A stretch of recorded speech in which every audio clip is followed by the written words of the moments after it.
شروع اللہ کا نام لے کر جو بڑا مہربان نہایت رحم والا ہے۔ ستارے کی قسم جب غائب ہونے لگے کہ تمہارے رفیق یعنی ہمارے نبی نہ رستہ بھولے ہیں نہ بھٹکے ہیں اور نہ یہ خواہش نفس سے کچھ بولتے ہیں۔ یہ قرآن تو ایک وحی ہے جو ان کی طرف بھیجی جاتی ہے، ان کو نہایت قوت والے نے سکھایا یعنی جبرائیل نے جو طاقتور ہیں۔ پھر وہ پوری طرح بیٹھے جبکہ وہ آسمان کے اونچے کنارے پر تھے، پھر وہ قریب ہوئے، پھر مزید نیچے آ گئے تو وہ 2 کمان کے فاصلے پر ہو گئے یا اس سے بھی کم۔ پھر اللہ نے اپنے بندے کی طرف جو حکم بھیجا سو بھیجا۔ جو کچھ انہوں نے دیکھا ان کے دل نے اس کو جھوٹ نہ جانا۔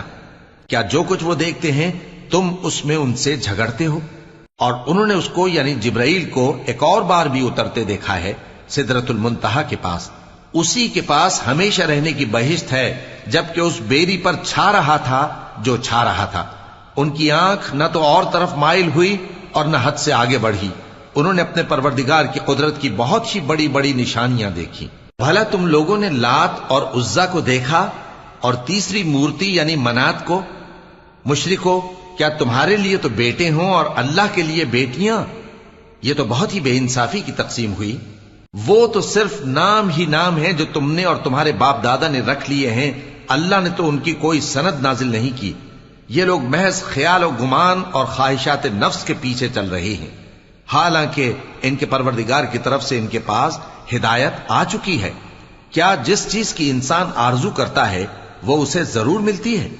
سو آخرت اور دنیا تو اللہ ہی کے ہاتھ میں ہے۔ اور آسمانوں میں بہت سے فرشتے ہیں جن کی سفارش کچھ بھی فائدہ نہیں دیتی مگر اس وقت کہ اللہ جس کے لیے چاہے اجازت بخشے اور سفارش پسند بھی کرے۔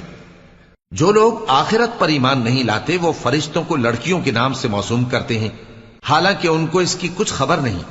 وہ صرف خیال و گمان پر چلتے ہیں، جبکہ خیال و گمان حق کے مقابلے میں کچھ کام نہیں آتا۔ تو جو ہماری یاد سے روگردانی کرے اور صرف دنیا ہی کی زندگی کا خواہاں ہو، اس سے تم بھی منہ پھیر لو۔ ان کے علم کی یہی انتہا ہے۔ تمہارا پروردگار اس کو بھی خوب جانتا ہے جو اس کے رستے سے بھٹک گیا، اور اس سے بھی خوب واقف ہے جو رستے پر چلا۔ اور جو کچھ آسمانوں میں ہے اور جو کچھ زمین میں ہے سب اللہ ہی کا ہے، اور اس نے خلقت کو اس لیے پیدا کیا ہے کہ جن لوگوں نے برے کام کیے ان کو ان کے اعمال کا بدلہ دے، اور جنہوں نے نیکیاں کی ان کو نیک بدلہ دے۔ جو صغیرہ گناہوں کے سوا بڑے بڑے گناہوں اور بے حیائی کی باتوں سے اجتناب کرتے ہیں، بے شک تمہارا پروردگار بڑی بخشش والا ہے۔ وہ تم کو خوب جانتا ہے۔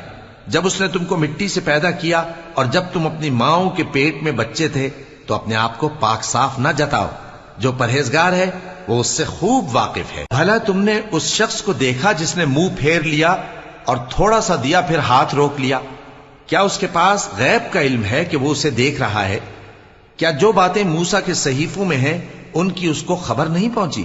اور ابراہیم کے صحیفوں کی جنہوں نے حق کے اطاعت اور رسالت پورا کیا، وہ یہ کہ کوئی شخص دوسرے کے گناہ کا بوجھ نہیں اٹھائے گا، اور یہ کہ انسان کو وہی ملتا ہے جس کے لیے وہ محنت کرتا ہے، اور یہ کہ اس کی محنت کا جائزہ لیا جائے گا، پھر اس کو اس کا پورا پورا بدلہ دیا جائے گا، اور یہ کہ تمہارے پروردگار ہی کے پاس پہنچنا ہے، اور یہ کہ وہ ہنساتا اور رلاتا ہے، اور یہ کہ وہی مارتا اور جلاتا ہے، اور یہ کہ وہی دونوں جوڑے یعنی نر اور مادہ پیدا کرتا ہے یعنی نطفے سے جو رحم میں ڈالا جاتا ہے، اور یہ کہ قیامت کو دوبارہ اٹھانا اسی کا ذمہ ہے، اور یہ کہ وہی دولت مند بناتا اور وہی مفلس کرتا ہے، اور یہ کہ وہی شیرا نامی تارے کا بھی مالک ہے، اور یہ کہ اسی نے عاد اول کو ہلاک کر ڈالا اور سمود کو بھی، غرض کسی کو باقی نہ چھوڑا، اور ان سے پہلے قوم نوح کو بھی۔ کچھ شک نہیں کہ وہ لوگ بڑے ہی ظالم اور بڑے ہی سرکش تھے، اور اسی نے الٹی ہوئی بستیوں کو دے پٹکا، پھر ان پر جو چیز چھا گئی سو چھا گئی۔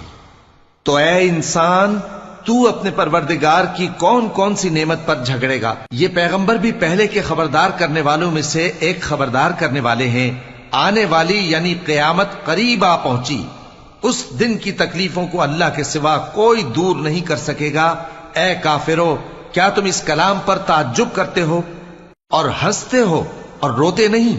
اور تم غفلت میں پڑے ہو تو اللہ کے آگے سجدہ کرو اور اسی کی عبادت کرو۔